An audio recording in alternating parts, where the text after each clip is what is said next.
മസൂദ് അസർ എവിടെയാണ്? മസൂദ് അസറിന്റെ താവളം headquarters India ആക്രമിച്ചു എന്നുള്ള കാര്യം ഔദ്യോഗികമായി സ്ഥിരീകരിക്കപ്പെട്ടതോടെ മസൂദ് അസർ ഉണ്ടോ ഇല്ലയോ എന്നുള്ള ചോദ്യം അവശേഷിക്കുകയാണ്. മസൂദ് അസറിന്റെ സഹോദരി കൊല്ലപ്പെട്ടു എന്നുള്ള വാർത്തകൾ വരികയാണ്.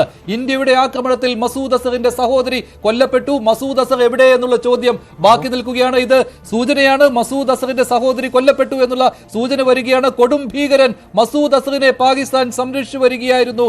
അവിടെ മസൂദ് അസറിന്റെ താവളത്തിൽ, ജെയ്ഷെ മുഹമ്മദിന്റെ താവളത്തിൽ ഇന്ത്യയുടെ ആക്രമണമുണ്ടായി. മസൂദ് അസറിന്റെ സഹോദരി കൊല്ലപ്പെട്ടു എന്നുള്ള സ്ഥിരീകരിക്കാത്ത വാർത്ത വന്നുകൊണ്ടിരിക്കുകയാണ്. മസൂദ് അസർ പാകിസ്ഥാന്റെ അതിഥിയായി തന്നെയാണ് കഴിഞ്ഞു വന്നിരുന്നത്. ഇന്ത്യയിൽ നടന്ന പല ഭീകരാക്രമണങ്ങളുടെയും പിന്നിൽ പ്രവർത്തിച്ചയാൾ, പാർലമെന്റ് ആക്രമണം ഉൾപ്പെടെ, പുൽവാമ ആക്രമണം ഉൾപ്പെടെ ഇന്ത്യയിൽ നടന്ന ഭീകരാക്രമണങ്ങളുടെ സൂത്രധാരനായ മസൂദ് അസർ നേരത്തെ കാണ്ഡഹാർ വിമാനകാഞ്ചലിന് പകരമായിട്ട് ഇന്ത്യക്ക് വിട്ടുകൊടുക്കേണ്ടി വന്ന ആ കൊടും ഭീകരന്റെ സഹോദരി കൊല്ലപ്പെട്ടു എന്നുള്ള വാർത്തകൾ വരുന്നുണ്ട്. അത് സ്ഥിരീകരിക്കാത്ത വാർത്തയാണ്. അതെ, അസദിന് സുരക്ഷ ഒരുക്കുന്നു കൂടുതലായി ഇന്ത്യയുടെ പ്രത്യാക്രമണം ഭയന്ന് എന്ന ചില സ്ഥിരീകരണമില്ലാത്ത വാർത്തകൾ തുടക്കം മുതൽ വന്നിരുന്നു. പാകിസ്ഥാൻ അങ്ങനെയെങ്കിൽ സംരക്ഷിച്ച് രക്ഷപ്പെടുത്തി പുതിയ കേന്ദ്രത്തിലേക്ക് അസദിനെ മാറ്റിയോ എന്ന ചോദ്യം കൂടി ഉയരുന്നുണ്ട്. എന്തായാലും അസദിന്റെ കേന്ദ്രം ലക്ഷ്യമിട്ടുകൊണ്ട് തന്നെയായിരുന്നു സൈന്യത്തിന്റെ നീക്കം. സഹോദരി കൊല്ലപ്പെട്ടു എന്ന് സ്ഥിരീകരിക്കാത്ത റിപ്പോർട്ടുകളുണ്ട്. വലിയ നാശനഷ്ടം അവിടെ ഉണ്ടായിട്ടുണ്ട്. അത് സംബന്ധിച്ച പാകിസ്ഥാനിൽ നിന്നുള്ള ദൃശ്യങ്ങളടക്കം ഇപ്പോൾ പുറത്തു വന്നുകൊണ്ടിരിക്കുന്നു. എന്തായാലും പാകിസ്ഥാനിലെ ഭീകര കേന്ദ്രങ്ങളിൽ വലിയ തരത്തിലുള്ള നാശനഷ്ടങ്ങൾ ഉണ്ടായിട്ടുണ്ട്. 21 ഭീകര കേന്ദ്രങ്ങളായിരുന്നു സൈന്യം ലക്ഷ്യമിട്ടത്. പക്ഷേ അവിടെ സിവിലിയൻ നാശനഷ്ടങ്ങൾ ഒഴിവാക്കുന്നതിന് വേണ്ടി 9 ഇടങ്ങളായി തിരഞ്ഞെടുക്കുകയും അതിൽ തന്ത്രപ്രധാനമായ 9 ഇടത്തേക്ക് ഇന്നലെ രാത്രി ഇന്ത്യയുടെ സൈനിക നീക്കം ഉണ്ടാവുകയുമാണ് ചെയ്തത്. ലക്ഷ്യമിട്ടത് അത് പ്രാവർത്തികമാക്കുന്നു. 25 മിനിറ്റുകൾ സമയം ചെലവഴിച്ചുകൊണ്ട് 9 പ്രധാനപ്പെട്ട ഇടങ്ങളിലേക്ക് ഇന്ത്യയുടെ സൈനിക 9 പ്രധാനപ്പെട്ട ഇടങ്ങളിൽ 2 അതിപ്രധാനപ്പെട്ട ഇടങ്ങളും ഇന്ത്യ എന്താണ് കൊടുക്കാൻ പോകുന്ന സന്ദേശം എന്ന് വ്യക്തമാക്കുന്നതാണ്. പാകിസ്ഥാൻ സംരക്ഷിച്ചു വന്നിരുന്ന 2 കൊടും ഭീകരരെയും ഇന്ത്യ ലക്ഷ്യമിട്ടു എന്നുള്ളതാണ്. ഹാഫിസ് സയ്യിദ്, മസൂദ് അസർ, ഈ 2 പേരെയും ഇല്ലാതാക്കുവാനുള്ള ശ്രമം കൂടി ഇന്ത്യ നടത്തിയപ്പോൾ പാകിസ്ഥാന് വ്യക്തമായ സന്ദേശം ഇന്ത്യ കൊടുക്കുകയായിരുന്നു. ഈ 2 കൊടും ഭീകരർക്കും ഇനി ഇന്ത്യയിലേക്ക് ഭീകരരെ അയക്കുവാൻ അവസരം നൽകാൻ പാടില്ല എന്നുള്ള കാര്യം പാകിസ്ഥാൻ സ്വന്തം അതിഥികളെ പോലെ സംരക്ഷിച്ചു വരികയായിരുന്നു. ഹാഫിസ് സയ്യിദിനെയും മസൂദ് അസറിനെയും, ഈ 2 പേരെയും എപ്പോഴൊക്കെ ഇന്ത്യൻ ആക്രമണം ഉണ്ടാകുമെന്ന് ഭയന്നിരുന്നു ആ സമയത്തെല്ലാം സുരക്ഷിത കേന്ദ്രങ്ങളിലേക്ക് മാറ്റിയിരുന്നു. പക്ഷേ ലഷ്കറിന്റെയും ജെയ്ഷെ മുഹമ്മദിന്റെയും ഹെഡ്ക്വാർട്ടേഴ്സുകൾ ഇന്ത്യ ആക്രമിച്ചപ്പോൾ ഈ 2 പേരും എവിടെ എന്നുള്ള ചോദ്യം ബാക്കി നിൽക്കുകയാണ്. മുരൽക്കയിൽ അത് ലഷ്കറിന്റെ ക്യാമ്പാണ്, ലഷ്കറിന്റെ ഹെഡ്ക്വാർട്ടേഴ്സ് ആണ്. അവിടെയാണ് ഡേവിഡ് കോൾമാൻ ഹെഡ്ലിയും തഹാബു ഖാനയും ഒക്കെ നേരത്തെ കഴിഞ്ഞു വന്നിരുന്നത്. അവിടെ പരിശീലനം നേടിയിരുന്നത്. അജ്മൽ കസബിന് പരിശീലനം നൽകിയ ഇടമാണ്. ലഷ്കർ ഇ തോയ്ബ ഇന്ത്യയിലേക്ക് ഭീകരരെ അയക്കുവാനുള്ള നഴ്സറിയായി ഉപയോഗിച്ചിരുന്ന സ്ഥലമാണ്. അവിടെ ഇന്ത്യയുടെ ആക്രമണം ഉണ്ടായിരിക്കുകയാണ്. അതുപോലെ തന്നെ ജെയ്ഷെ മുഹമ്മദിന്റെ ഹെഡ്ക്വാർട്ടേഴ്സിലും ആക്രമണം ഉണ്ടായിരിക്കുകയാണ്. അവിടെയാണ് മസൂദ് അസദിന്റെ സഹോദരി കൊല്ലപ്പെട്ടിരിക്കുന്നു എന്നുള്ള സ്ഥിരീകരിക്കാത്ത വാർത്ത വരുന്നത്. മസൂദിന്റെ കേന്ദ്രം തകർത്തെറിഞ്ഞിരിക്കുകയാണ് ഇന്ത്യൻ സൈന്യം.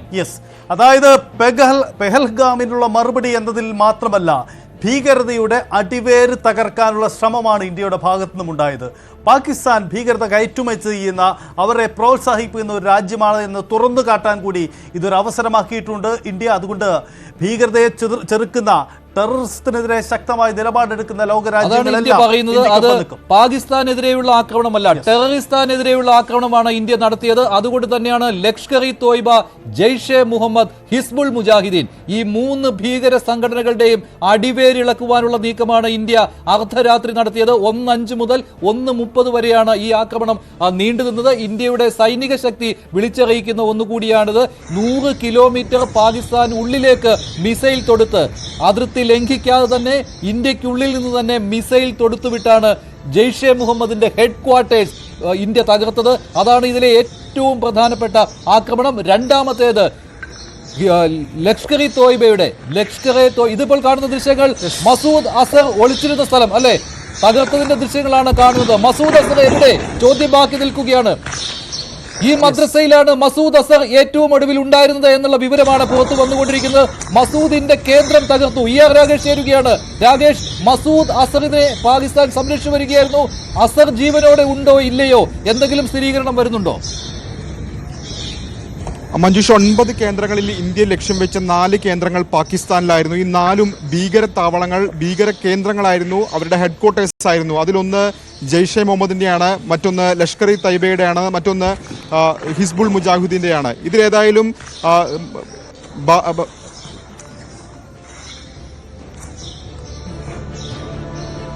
ഇതിലേതായാലും മൗലാന മസൂദ് അസറിന്റെ ആസ്ഥാനം ഇപ്പോൾ ആക്രമിച്ചിരിക്കുന്നു. അത് ഇന്റലിജൻസ് വൃത്തങ്ങൾ വ്യക്തമാക്കുന്ന സൂചന അനുസരിച്ച് ഈ ആക്രമണം നടക്കുന്ന സമയത്ത് ജെയ്ഷെ മുഹമ്മദ് സ്ഥാപകന് കൂടിയായ മൗലാന മസൂദ് അസറിന്റെ സഹോദരിയും കുടുംബവും ഇതിനകത്തുണ്ടായിരുന്നു. ഇവർ കൊല്ലപ്പെട്ടു എന്ന വിവരങ്ങളാണ് ഈ ഘട്ടത്തിൽ പുറത്തു വരുന്നത്. ഇതിന്റെ ദൃശ്യങ്ങൾ പൂർണ്ണമായി ഇപ്പോൾ കാണാം.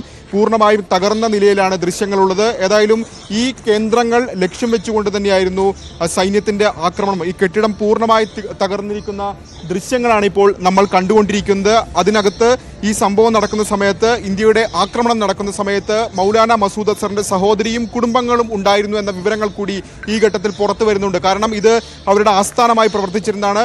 പരിശീലന കേന്ദ്രം ഇതിനോടൊപ്പം തന്നെ ഉണ്ടായിരുന്നു. ഒപ്പം തന്നെ ഇവരുടെ കുടുംബാംഗങ്ങളൊക്കെ കഴിഞ്ഞിരുന്നത് ഇവിടെയാണ് എന്ന വിവരമാണ് ഇപ്പോൾ രഹസ്യാന്വേഷണ വിഭാഗം നൽകുന്നത്. ഏതായാലും മൗലാന മസൂദ് അസർ ഇന്ത്യ തിരയുന്ന ഭീകരനാണ്. പ്രത്യേകിച്ച് 99-ന് മുമ്പ് ജമ്മു ജയിലിൽ കഴിഞ്ഞിരുന്ന ഭീകരനാണ് മൗലാന മസൂദ് അസർ. പിന്നീട് കാണ്ഡഹാർ വിമാനം റാഞ്ചലുമായി ബന്ധപ്പെട്ടുകൊണ്ട് 178 ഇന്ത്യക്കാരെ കാണ്ഡഹാർ വിമാനം തട്ടിക്കൊണ്ടുപോയി ബന്ധപ്പെട്ട് പിന്നീട് ഇന്ത്യക്ക് വിട്ടു നൽകേണ്ടി വന്ന ഭീകരനാണ് മൗലാന മസൂദ് അസർ. അതിനുശേഷം പാർലമെന്റ് ആക്രമണം അടക്കം ഇന്ത്യയിൽ ചോദിച്ചോട്ടെ ഈ ബഹാവൽപൂരിലെ മർക്കസ് സുബാനുള്ള അതാണ് ഇന്ത്യ ടാർഗറ്റ് ചെയ്തതും മർക്കസ് സുബാനുള്ള തകർക്കുകയും ചെയ്തിട്ടുണ്ട് ഇന്ത്യ.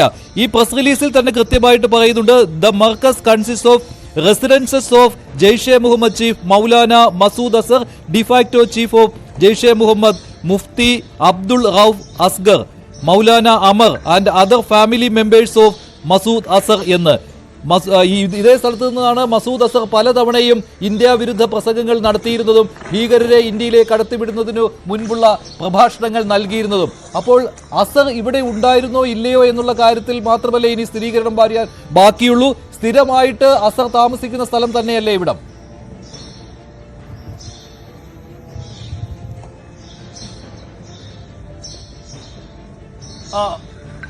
രാകേഷ് കേൾക്കാൻ കഴിയുന്നുണ്ടെങ്കിൽ ഈ ഇപ്പോൾ ഇന്ത്യ തകർത്ത ഈ മർക്കസ് സുബാനുള്ള എന്ന ആ കെട്ടിടം, അതിൻ്റെ പ്രത്യേകത നിരവധിയാണ്. കാരണം ഈ ജെയ്ഷെ മുഹമ്മദ് ഭീകരരുടെ പ്രധാനപ്പെട്ട താവളം എന്നതിനപ്പുറം അവർ കുടുംബാംഗങ്ങൾക്കൊപ്പം താമസിച്ചിരുന്ന ഇടം കൂടിയാണ് എന്ന പ്രത്യേകത കൂടി ഉണ്ടല്ലോ.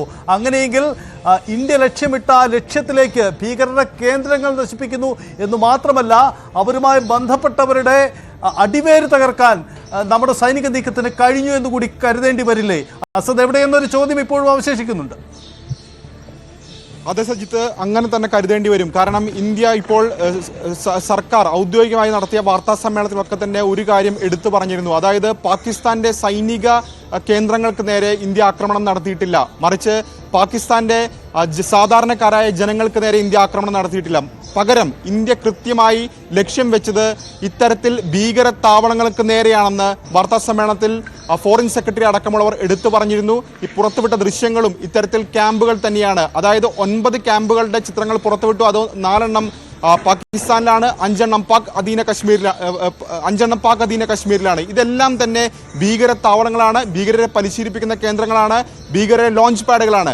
അതുകൊണ്ട് തന്നെ അക്കാര്യം കൃത്യമായി തന്നെ കേന്ദ്ര സർക്കാർ വിശദീകരിച്ചിട്ടുണ്ട്. അതായത് പാകിസ്ഥാനിലെ സാധാരണക്കാരായ ജനങ്ങൾക്ക് നേരെയല്ല ആക്രമണം, ഇന്ത്യക്കെതിരെ നടത്തുന്ന ഭീകര പ്രവർത്തനം നടത്തുന്ന സംഘടനകൾക്ക് നേരെയാണ് ആക്രമണം എന്നാണ് വ്യക്തമാക്കിയത്. അതിന്റെ കൃത്യമായ ചിത്രങ്ങളും ദൃശ്യങ്ങളുമാണ് നേരത്തെ വാർത്താ സമ്മേളനത്തിൽ പുറത്തുവിട്ടത്. അതിനുശേഷമാണ് ഇപ്പോൾ ഏതായാലും ഈ ദൃശ്യം പുറത്തു വരുന്നത്. ഈ ദൃശ്യം എന്ന് പറയുന്നത് ജെയ്ഷെ മുഹമ്മദിന്റെ ആസ്ഥാനത്തിന്റെ ദൃശ്യങ്ങളാണ്. ബാലൻപൂരിലെ ആസ്ഥാനത്തിന്റെ ദൃശ്യങ്ങളാണ് പുറത്തു വരുന്നത്. ഇതേ സ്ഥലത്ത് നിന്ന് തന്നെ മൗലാന മസൂദ് അസർ താമസിച്ചിരുന്ന സ്ഥലം ഇല്ല, ഇതേ സ്ഥലത്ത് നിന്ന് തന്നെ ഒരു ബൈറ്റ് കിട്ടിയിട്ടുണ്ട്. അതിലേക്കൊന്ന് പോകാം. അവിടെ അടുത്തുള്ള ഒരാളുടെ ബൈറ്റാണ്, അതിലേക്കൊന്ന് പോകാം. ആ ബൈറ്റിലേക്ക് വരാൻ ഉടൻ തന്നെ പാകിസ്ഥാൻ സൈന്യത്തിനെതിരെയാണ് ഇവർ സംസാരിക്കുന്നത്. സൈന്യം എവിടെ പോയി എന്നുള്ള ചോദ്യം ഉന്നയിക്കുകയാണ്. എന്തായാലും ഒരു സിവിലിയൻസിനും ഒരു നാശവും ഉണ്ടായിട്ടില്ല. ഈ കാണുന്ന ദൃശ്യങ്ങൾ മൗലാന മസൂദ് അസർ എന്ന കൊടും ഭീകരൻ താമസിച്ചിരുന്ന കെട്ടിടമാണ്. പക്ഷേ കഴിഞ്ഞ ദിവസം റിപ്പോർട്ടുണ്ടായിരുന്നു ഇന്ത്യയിൽ നിന്ന് ആക്രമണം ഉണ്ടാകും എന്നുള്ള പേടിയിൽ മസൂദ് അസറിനെയും ഹാഫിസ് സയ്യിദിനെയും സുരക്ഷിത കേന്ദ്രങ്ങളിലേക്ക് മാറ്റിയെന്ന്. ഇപ്പോൾ ഒരു ബൈറ്റ് കേൾക്കാം, അതിലേക്ക് വരാം. ഒരു ബൈറ്റ്.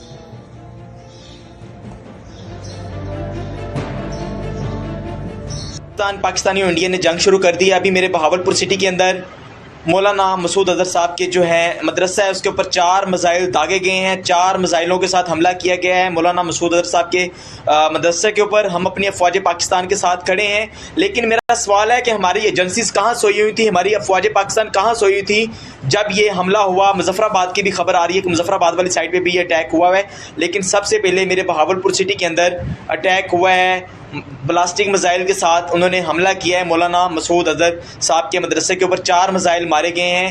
अभी ये कहना कबल वक्त है कि ഇതാണ് ഒരു പാകിസ്ഥാൻ സ്വദേശിയാണ് ഈ ചോദിക്കുന്നത്. സൈന്യം എവിടെ പോയി എന്നുള്ളതാണ് ചോദിക്കുന്നത്.